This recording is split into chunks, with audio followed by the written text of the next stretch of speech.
Commander Huck pressed his clawed hand against the cool metal of the observation deck as he watched the third planet of the Sol system spin slowly before him. The blue and green world looked peaceful from this distance, but Huck knew better than to trust appearances.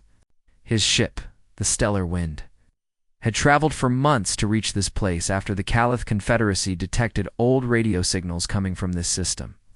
"Sir, the scanning is finished," said Lieutenant Nari from her station. Her green scales caught the light from the control panels as she worked. "I am not finding any signs of life. No electric signals, no heat from cities, no space stations around the planet." Hugh made a clicking sound with his mouth parts, something his people did when they were thinking hard. This was the third dead planet they had found this year. Each time, they hoped to find living beings to trade with, but instead they found only empty worlds and old bones. "What killed them?" Hugh asked, still looking at the planet below. Science Officer Day looked up from his instruments. "There are marks on the land that showed big explosions happened long ago, like nuclear weapons, but very old. The dangerous radiation is gone now." Hugh nodded. It was always the same story. Species would grow smart enough to make terrible weapons, then use those weapons to destroy themselves. The Caliph had almost done the same thing centuries ago, but they had learned to control their anger just in time. "We will go down and see what we can find," Hugh decided. If these people were anything like their old radio shows suggested, they might have left behind useful technology. The stellar wind moved through the white clouds toward the biggest piece of land on the planet. Through the ship's windows, Hook could see the remains of what had once been a great civilization. Straight lines of metal and stone stretched across the landscape like a giant grid. Buildings that had once reached toward the sky now lay broken and empty. "I found a good place to land," called out Pilot Ray from the front of the ship. "The air is safe to breathe and the temperature is comfortable." The ship settled down with a soft bump in what looked like it had once been a large open area, maybe a park or a gathering place. Hugh put on his protective suit and activated the speaking device that would let his voice carry outside the ship. "Now survey teams, get ready to go outside," he announced. "This is a normal dig mission. Write down everything you see, collect any technology that might be useful, and stay in contact with the ship at all times." As the first groups of Calith explorers walked down the ship's ramp, Huck noticed something strange. There were bones scattered around the ruins, but not very many. For a world that had once sent so many radio signals into space, there should have been millions of skeletons. Instead, he saw only a few dozen. And they looked oddly well kept for being so old.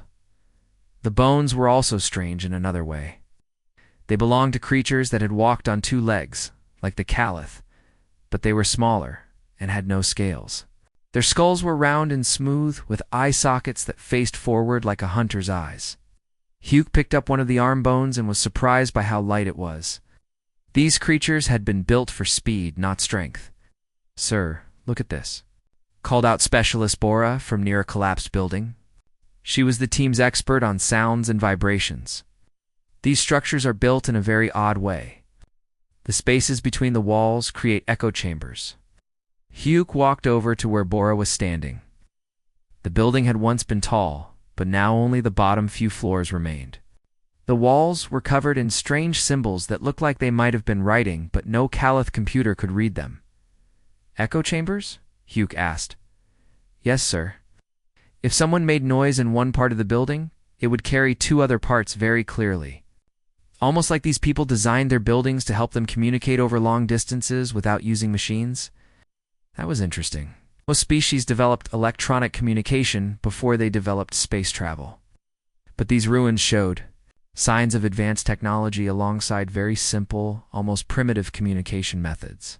The sun was getting lower in the sky, and the light was beginning to fade. Hugh's people could see well in the dark, but they preferred to work in daylight when possible. The ruins looked different as shadows began to fall across them. Seemed like simple, broken buildings now looked like a maze of hiding places and secret passages. "Set up the nightlights," Hugh ordered. "We'll continue working after dark." As his teams began unpacking their equipment, Huck took one more look around the landing site. Something felt wrong, but he could not say what it was. The ruins were too quiet, too empty. It was as if the planet was holding its breath, waiting for something to happen. The first stars were beginning to appear in the darkening sky above them. Soon, night would fall completely, and the real work would begin. Hugh did not know it yet, but they were not alone on this supposedly dead world. In the shadows of the ruins, pale eyes were watching them. Patient minds were making plans. Specialist Bora touched her hearing equipment again, making sure it was working right. She had checked it 3 times already, but the numbers on her screen still looked wrong. Everything seemed to be working perfectly. Yet something felt very bad about this place. The dead city around them was too quiet. It was not the normal quiet of an empty place. This was different. It felt like something was watching them, waiting in the shadows between the broken buildings. "I finished checking the area around our camp," said Scout Leader Tay through the radio. "I did not see anything moving. These ruins are completely empty." Bora did not believe him. Her people, the Caliph, had very good hearing, much better than most other species in the galaxy. Right now, her sensitive ears were telling her that something was not right about this place. The way the broken buildings were built made sounds move in strange ways. She kept hearing small echoes that should not be there. The sun had gone down completely now, and the alien world was covered in darkness. Bora's machine started picking up weird readings. Very low sounds, so low that most creatures could not hear them. The sounds seemed to be coming from inside, the old buildings themselves. "Commander Huck," she called out. "My equipment is picking up strange sound activity. It has a pattern to it." Commander Hugh walked over to her workstation and looked at the screen showing the sound waves. "Maybe the old buildings are just settling. They are very ancient." "Sir, this is not random," Bora said, pointing at the display.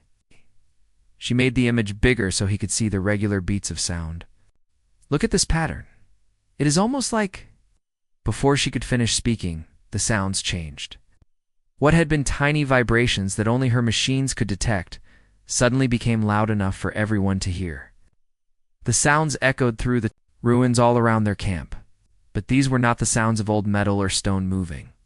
These sounds were organic. These sounds came from something alive. The noises started low, like a deep humming. Then they got higher and more complex. They bounced off the broken walls and empty doorways in ways that made it impossible to tell where they were coming from. But one thing was clear. They were getting closer to the camp. "All teams, tell me your status right now," Commander Hugh ordered into his radio. His voice sounded worried. "Team Alpha here. You do not see anything unusual," came the first reply. "Team Beta reporting. Everything looks normal from our position," said the second team. "Team Gamma here. We are." The radio filled with harsh, static noise, then went silent. "Team Gamma, answer me," Hugh said into his radio. Nothing came back except empty silence. The strange sounds were getting louder and more complicated. Now they seemed to be coming from many different directions. At once, the broken buildings made the sounds bounce around so much that it was impossible to know where they really started. And whatever was making these sounds was definitely moving closer to their landing site. Bora felt her scales stand up with fear. In her language, they had a word for the feeling when a hunter knows it is being hunted.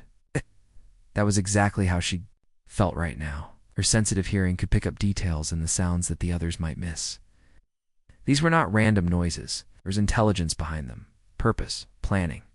"Sir," she whispered to Commander Huck. Her voice was so quiet it could barely be heard over the growing noise around them. "I do not think this world is as dead as we thought it was." The sounds were changing again. What had started as simple humming was now becoming something much more complex. Almost like communication, like different voices calling to each other across the ruins, coordinating, planning something. Hugh was trying to contact Team Gamma again, but still got no answer. The other teams were reporting that they could hear the sounds too, but could not see anything in the darkness beyond their lights. Bora adjusted her equipment to try to understand the pattern of the sounds better. What she discovered made her blood run cold.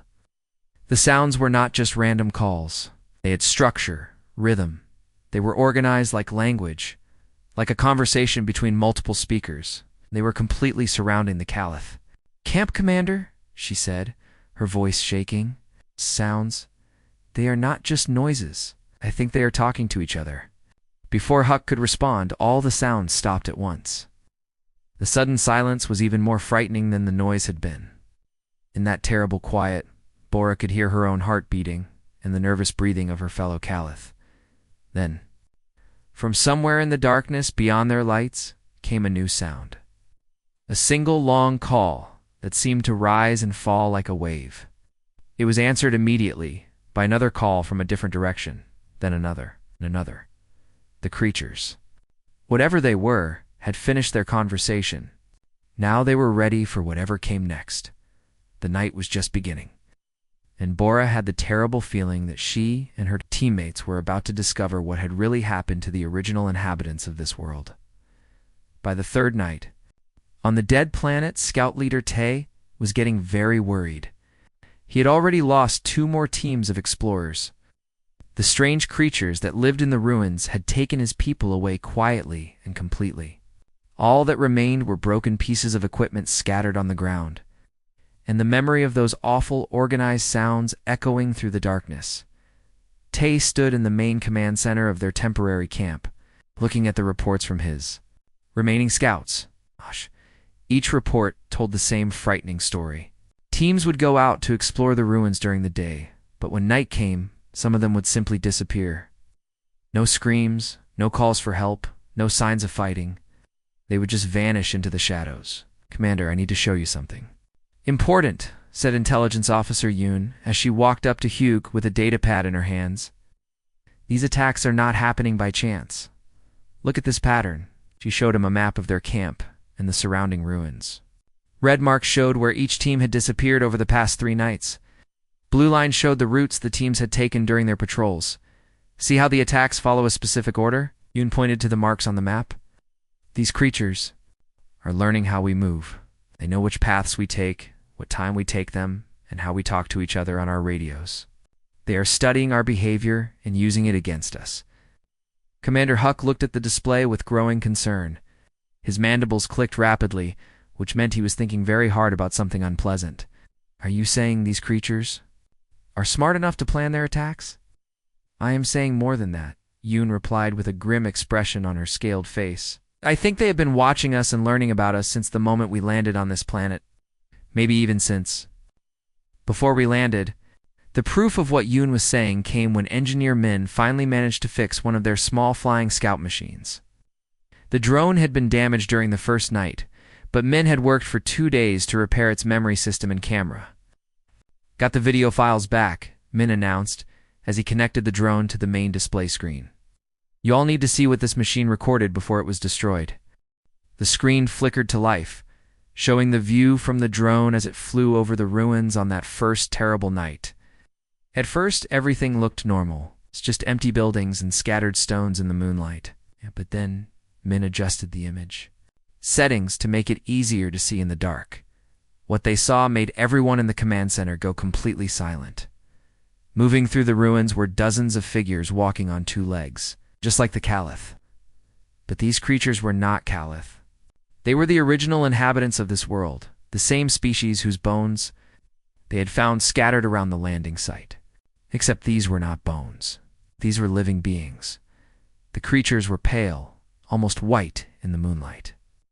They moved through the broken buildings with perfect coordination. Like dancers who had practiced the same routine thousands of times, they knew exactly where to step, which shadows would hide them, and how to move without making any noise that the Caliph equipment could detect.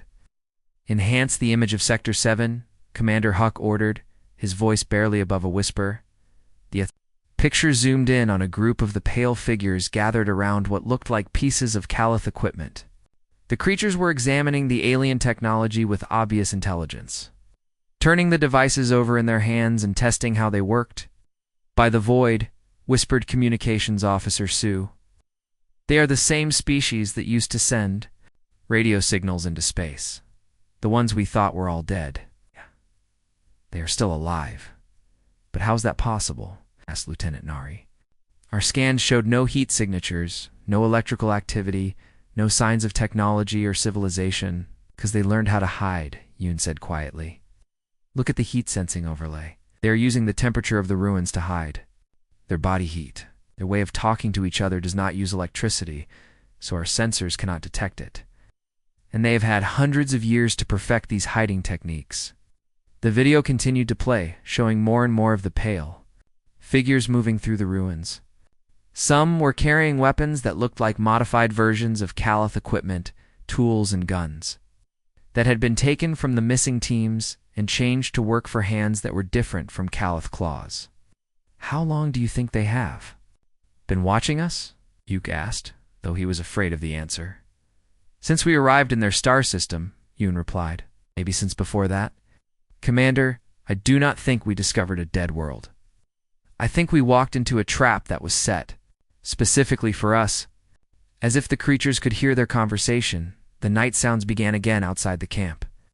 But this time, the sounds were much closer than before, and they were definitely coming from all directions, surrounding the Calith completely. The pale figures had finished their observation period. Now they were ready to begin the next phase of their plan, and the Calith were starting to understand that they were not the hunters in this situation. They were the prey. The pale humans attacked. When the sun was just coming up over the horizon, this was the time when the Calith felt most safe, thinking that the creatures only moved in complete darkness. Lieutenant Nari was checking her equipment near the edge of their camp when the ground beneath her feet suddenly opened up. Humans came pouring out of hidden tunnels that the Calith scanners had never detected. Nari opened her mouth to scream a warning, but pale hands grabbed her and pulled her down into the earth before any sound could escape. The hole in the ground closed so quickly that the other Calith nearby thought they had imagined seeing it open. "Engineer." He turned around slowly and saw something that made his blood run cold. Dozens of the pale humans were moving through the ruins around their camp. They moved like water flowing around rocks, appearing and disappearing in the morning shadows with perfect silence. Min quickly hid behind a piece of broken wall and activated his communication device. He set it to the most secure channel they had, hoping the humans had not learned how to listen to their private conversations yet. "Commander Huck, can you hear me?" whispered as quietly as possible. "The humans are attacking now. They know everything about us. They know our weak points.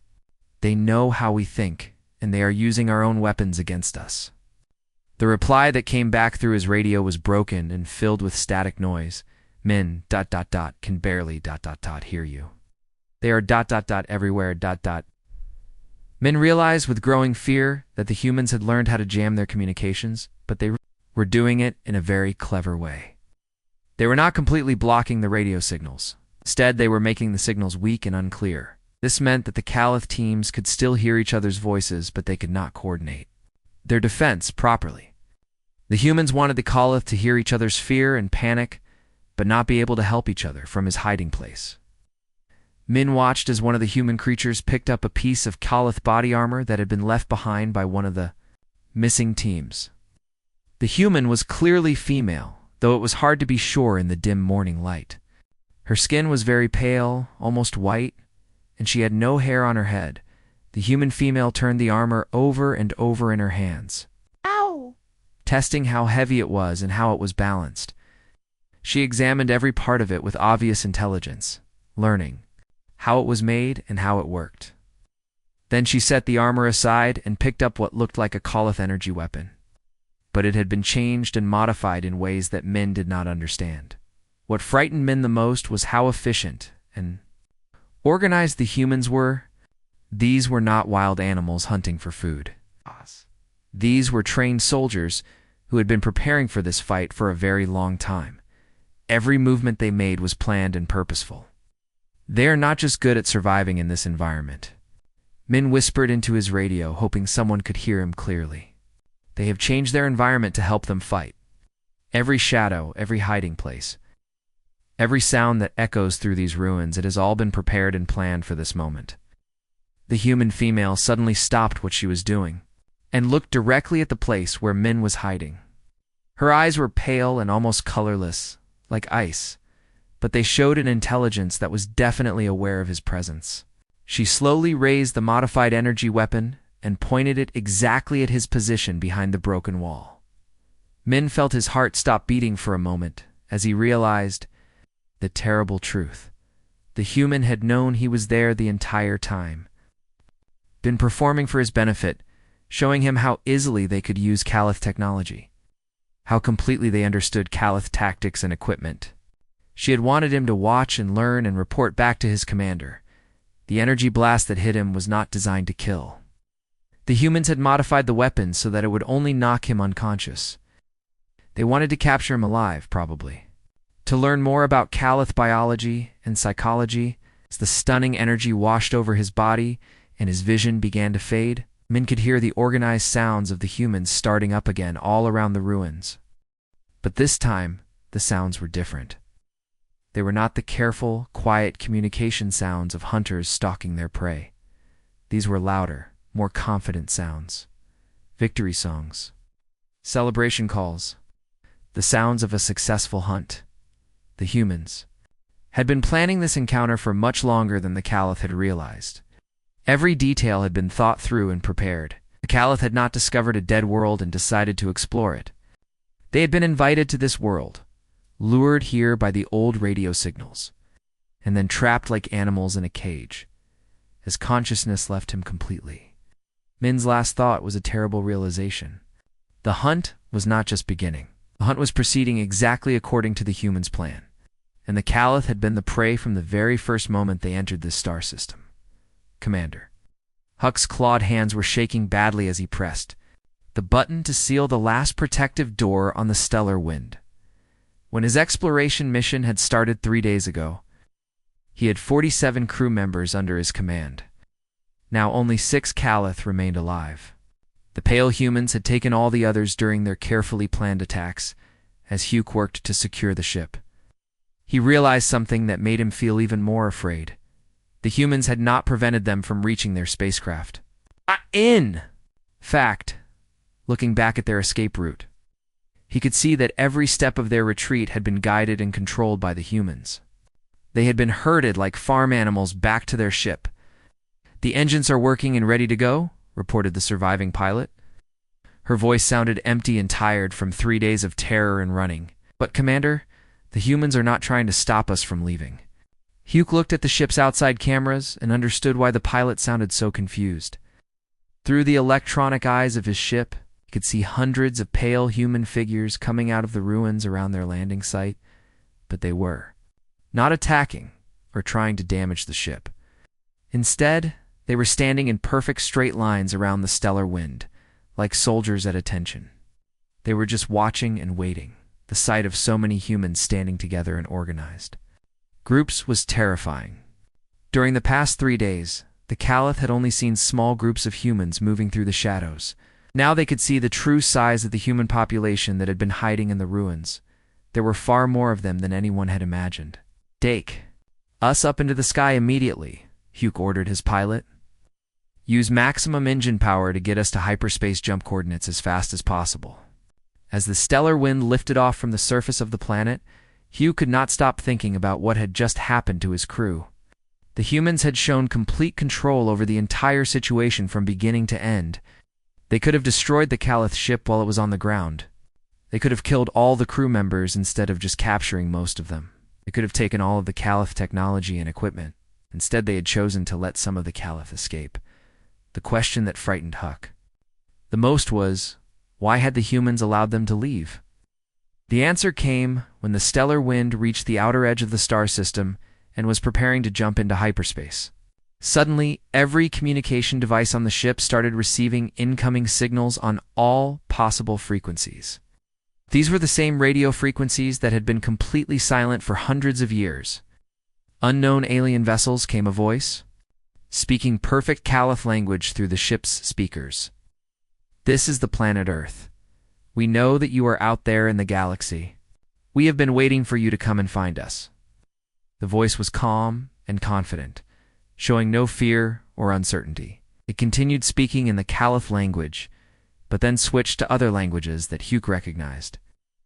Some were from species that the Calath Confederacy traded with regularly. Others were from species that lived on the far side of the galaxy, species that should have been completely unknown to this isolated human world. "Your exploration teams have given us very valuable information about your abilities, your weak points, and your plans for our world," The human voice continued. We have learned much about your technology, your biology, and your methods of warfare. We now know how to find you in space. We know how to reach your home worlds. And we know how to hunt you. Hugh felt his blood turn to ice as he began to understand the full scope of what had happened. The humans had not just survived the nuclear war that had destroyed their civilization hundreds of years ago. They had used that terrible experience to make themselves into something new and dangerous. Something that had spent centuries preparing for the day when other species from space would come looking for them.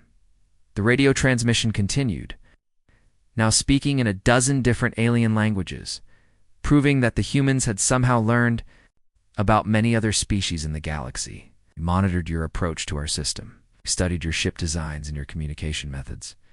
We allowed you to land on our world so that we could learn more about you. Everything that happened to your crew was planned from the beginning. It's the most terrifying part of the message came at the end. The human voice was joined by other voices, creating a harmony of sound that was both beautiful and frightening. We are no longer the same species that nearly destroyed itself with nuclear weapons. We have become something new, something patient, something that knows how to wait and plan and hunt. We have been preparing for this moment for 300 years. As the transmission ended, Hyok heard the same coordinated night sounds that had haunted his dreams for the past 3 days. Now those sounds were being broadcast across the entire galaxy on every possible frequency. It was a declaration of war sent to every species that had the technology to receive radio signals. The stellar wind jumped into hyperspace, carrying the news of humanity's survival back to the Calith Confederacy. Yes. But as they traveled through the void between stars, Hugh knew that the galaxy would never be the same. Humanity was no longer hiding on their dead world. They were coming.